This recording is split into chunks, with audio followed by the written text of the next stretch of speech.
à toutes et à tous, bienvenue pour vivre le 10e et dernier débrief 100% National 3 de cette année 2021 avec un menu comme toujours très savoureux.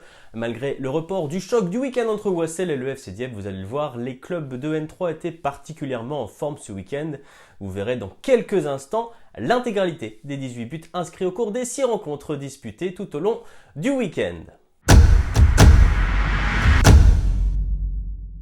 Blotti dans les échappements du FC Dieppe et toujours invaincu en championnat, l'US Alençon avait l'opportunité ce week-end de mettre la pression sur les harengs à l'occasion de la réception du SU d'Yves Cabourg. Et le moins que l'on puisse dire, c'est qu'il ne fallait pas arriver en retard au stade Jacques Foul de la cité ornaise.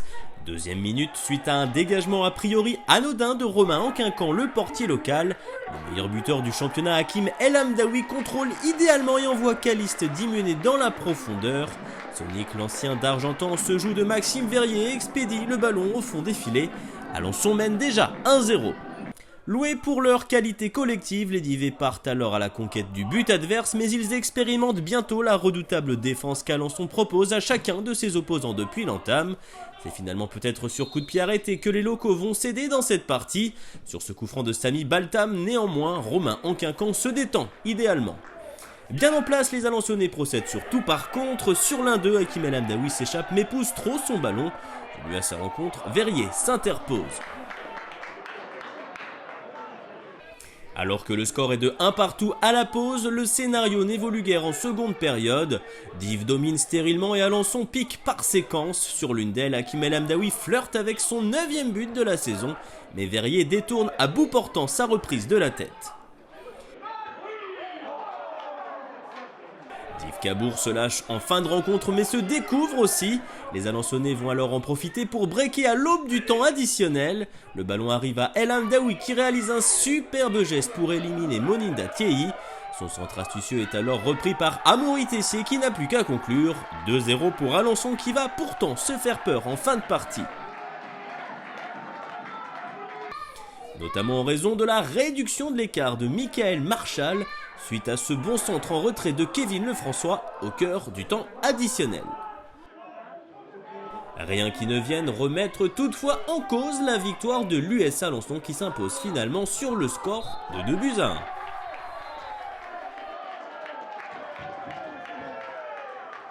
Avec 6 victoires et 4 matchs nuls au compteur, l'US Alençon est donc sur les talons du FC Dieppe. Pour le défenseur Tony Yomé, atteindre la trêve hivernale toujours invaincu était tout simplement inespéré en début de saison. On l'écoute. C'est quelque chose qu'on n'espérait pas au début de l'année, forcément. On prend goût au truc, forcément. Ça, c'est une certitude. On a un groupe qui vit bien. Quand on a des victoires, quand ça se passe comme ça, forcément, le moral est là. Et puis on avait à cœur aussi de finir l'année. Une petite pensée aussi à notre capitaine Trésor. Parce qu'on en parlait tout à l'heure ensemble et voilà, ça fait 2 matchs qu'il est parti et voilà, il y a un petit manque quand même, donc on avait à cœur aussi de lui faire ce petit clin d'œil. Et puis pour le club, parce que voilà, on a aussi plein de bénévoles, on a un club qui se dépouille à fond pour nous, seniors, c'est un privilège. Et fallait aussi faire le job jusqu'à la fin de l'année, donc ça n'a pas été du repos jusqu'à la fin. Voilà, on a un peu stressé jusqu'à la fin, mais à la fin, voilà, on va retenir la victoire et puis on a vaincu en 2021, donc ça c'est super. Jusqu'où ira donc l'US Alençon? Seuls les matchs disputés en 2022 nous le diront. Quoi qu'il en soit, pour l'heure, l'entraîneur Vincent Legnaud est particulièrement satisfait de l'état d'esprit de ses troupes. Ce que je retiens surtout, c'est l'envie de gagner, l'envie de ne pas perdre, l'envie de gagner les résultats, gagner les matchs. Et alors des fois, c'est pas forcément extraordinaire, mais ça, quand vous avez ça comme grinta, si vous continuez à l'avoir donc en janvier, moi, ce que je vais regarder dans le championnat, c'est où on va être au mois d'avril. C'est ce que je leur dis. À chaque causerie, je leur dis, il faut qu'on aille chercher le maillot jaune. C'est comme ça. On ne l'a pas encore. Donc, on est proche du maillot jaune. Donc, c'est mon objectif. Et on verra, on sera au mois d'avril. Peut-être qu'on sera un peu plus loin, on verra. Mais on va se battre jusqu'au bout. De son côté, certainement trop timide ce week-end dans l'ordre, le SU d'Yves Cabourg boucle donc les 10 premières journées de cette saison avec 9 points au compteur. Pour l'entraîneur Philippe Clément et son capitaine Clément Lequet, qu'il faudra en montrer davantage après les fêtes de fin d'année. On les écoute. Sur le plan comptable, il y a un vrai manque, notamment avec des bonnes prestations à domicile, où on se fait piéger par Quevilly notamment. le plan comptable par rapport aux prestations, non, il nous manque des points. C'est vrai qu'on n'est pas récompensé toujours à notre juste valeur, mais à un moment donné, bon, la vérité du terrain, elle est là. Et il faut bien penser que la possession, c'est pas un gage de réussite. Hein. Donc c'est vrai qu'on a des vrais bons joueurs de foot, sauf qu'à un moment donné, il faut être tranchant, il faut être plus incisif que ça. Et aujourd'hui, on ne l'est pas, quoi. C'est ce que nous disent à peu près toutes les équipes à fin de match. Div joue bien, mais au final, on prend peu de points. On repart à chaque fois avec un point ou comme là ce soir 0. Donc bien joué peut-être que c'est bien à voir, mais là les points vont commencer il va falloir les prendre. Ouais. Il va falloir les prendre. Donc la trêve, j'espère qu'elle va faire du bien et revenir en 2022 avec de meilleures attentions. Victime de 2 reports successifs, le CMS Wassel n'est à l'heure où on se parle plus un pensionnaire du podium. La faute principalement à une formation de l'Évreux FC 27 qui a glané ce week-end son 3e succès d'affilée à domicile face au Bayeux FC. Très à l'aise sur leur pelouse synthétique où seul QRM est venu prendre des points cette saison, les joueurs de l'Évreux FC 27 ont fait montre de leur supériorité dès la 18e minute. Sur cette séquence, Sanders Munkaya est lancé dans la profondeur, un coup d'œil dans l'axe et Jean Gomis est trouvé. Le buteur expérimenté ne se pose aucune question et expédie un missile dans la lucarne de Jérémy Bazir, le portier bayeuxin. Si les joueurs d'Olivier Joba sont encore dans le coup à la pause car menés d'un seul but, leur destin dans l'heure va basculer en 2 minutes. 56e, Sanders Munkaya encore lui dépose un caviar sur la tête d'Ikwar Mendes qui expédie sa tête hors de portée de Bazir pour un très joli but. Une poignée de secondes plus tard, Elton Boketsu provoque et frappe un penalty que Bazir repousse tant bien que mal. L'ancien Havrais a parfaitement suivi et porte la marque à 3-0. 3-0, ce sera aussi le score final. Alors qu'Évreux s'installe sur le podium, Bayeux est plus que jamais lanterne rouge. Les 2 formations auront l'occasion dès samedi de prendre encore des points en 2021. On en reparle en toute fin d'émission. Très loin du podium, focus à présent sur l'avant-garde caennaise et l'AS Cherbourg qui s'affrontaient samedi soir à Venoix. Avec une victoire chacun, Canet et Cherbourgeois disputaient ce qu'on peut qualifier de match à ne surtout pas perdre. Et dans cette partie mettant aux prises le 12e et le 13e, ce sont les Manchois qui démarrent le mieux. On joue les toutes premières minutes de la partie quand ces derniers se procurent un penalty. L'ancien joueur de Colomiers, Michael Fati, provoque et ne tremble pas au moment de transformer face à Papa Mbaye. Sans s'affoler, l'AG Caen, en net regain de forme ces derniers temps, revient bientôt au score. 12e minute, Morgan Ardouin se charge de botter un coup franc qui l'expédie du droit au fond des filets. Superbe geste, Victor Pelleret est battu. AG Caen 1, Cherbourg 1. Dominateur mais en échec à la pause, les joueurs du Calvados poursuivent inlassablement leur marche en avant lors du 2e acte. Il leur faut attendre la 71e minute pour prendre l'avantage. Sur cette transmission de Maxime Rouanel, Malcolm Perriand surgit et place le ballon hors de portée de Pelleret. L'avant-garde respire. Cherbourg ne s'avoue pas encore vaincu. Sur cette action, l'arbitre juge que les visiteurs ne commettent aucune faute.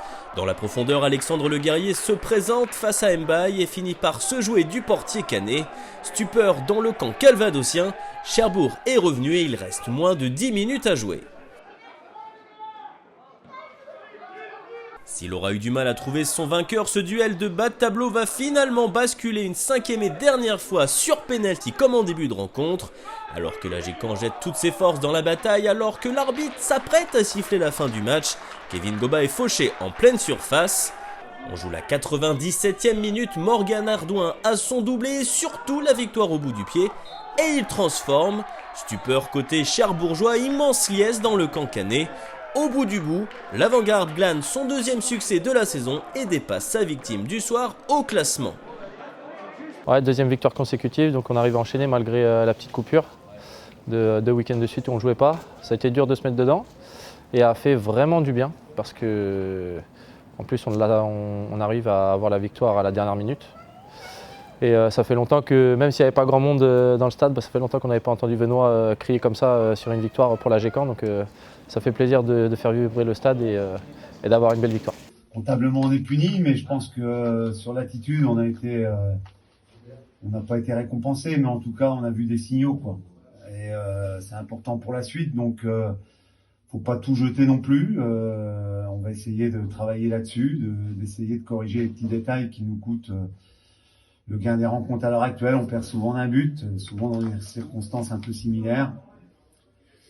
Voilà, on va essayer de corriger ça. Alors, est-ce que ça va être en ajoutant un peu d'expérience? Est-ce que ça va, voilà, c'est le revers de la médaille, quoi, on va dire. Mais qui n'est pas acheté, donc on l'avait déjà dit depuis plusieurs semaines, hein, dans les contenus.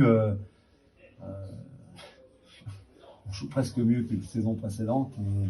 On n'est pas récompensé, donc voilà, faut pas lâcher l'affaire, continuer, faut que les jeunes s'accrochent. Dans la difficulté, il faut continuer de se construire. Et on va bien voir où ça va nous mener. Sans victoire en championnat depuis le 25 septembre dernier et un succès acquis sur la pelouse du Bayeux FC, le FC Saint-Lomanche a fait dimanche ce qu'il savait faire de mieux en championnat depuis le début de la saison, s'imposer à l'extérieur. Ce week-end, la victime des Manchois aura été Romy Pont-Saint-Pierre. Sur un terrain difficile, Mathis Charlot inscrit à coup sûr le plus beau but de cette 10e journée d'une frappe enroulée qui laisse Florian Le Bastard sur place. Un geste superbe.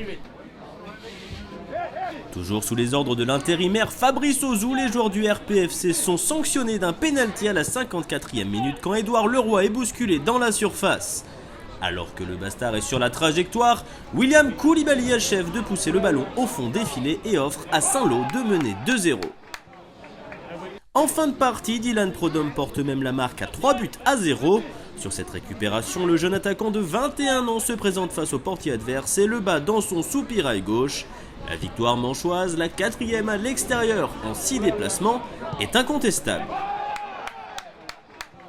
Évidemment, après cette belle victoire dans la vallée de l'Andelle, l'entraîneur Mathieu Chevreau ne pouvait qu'afficher son soulagement. On l'écoute.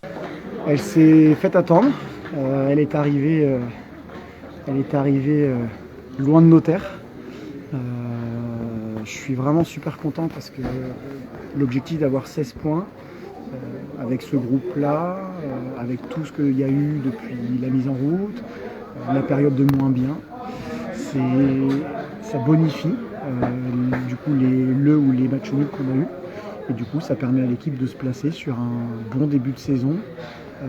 Je suis très content aussi pour une simple et bonne raison, c'est que depuis quand même quelques semaines je trouve que ça tape dur un peu sur l'équipe, effectivement sur l'animation offensive, sur le manque de buts, etc. Je pense qu'on a répondu par la meilleure des manières. Comme à Alençon, il ne fallait pas arriver en retard samedi soir au stade Pierre-Comte de Vire, car le local d'Orient-Charlier n'a eu besoin que de 37 petites secondes pour ouvrir le score face à la réserve de Quevilly-Rouen Métropole. Sur un service parfait du capitaine Axel Flucher, l'ancien Canet expédie parfaitement sa tête hors de portée de Noah Boulet, le portier adverse, et Vire mène déjà 1-0.